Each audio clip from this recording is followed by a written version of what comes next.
இன்னைக்கு நம்ம வீட்டு ஈஸி சமையல்ல நம்ம பார்க்க போறது உள்ளி தீயல். இது ஒரு கேரளா டிஷ்ஷுங்க. சாப்பாட்டோட பிசைஞ்சு சாப்பிட செம்ம சூப்பரா இருக்குங்க. அதை எப்படி செய்யலாம்னு பார்க்கலாம் வாங்க. உள்ளி தீயலுக்கு தேங்காய் எண்ணெய் யூஸ் பண்ணாதாங்க சூப்பரா இருக்கும்.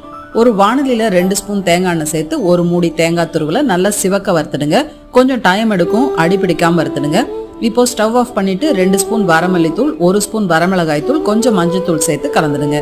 இது ஆறின பிறகு 1/2 டம்ளர் தண்ணி சேர்த்து நைஸா அரைச்சு எடுத்துக்கோங்க.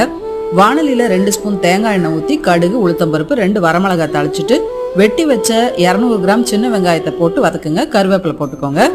வெங்காயம் கொஞ்சம் வதங்கின பிறகு கரைச்சி வச்ச நெல்லிக்காய் அளவு புளி தண்ணி 1/2 டம்ளர் ஊற்றி கொதிக்க விடுங்க.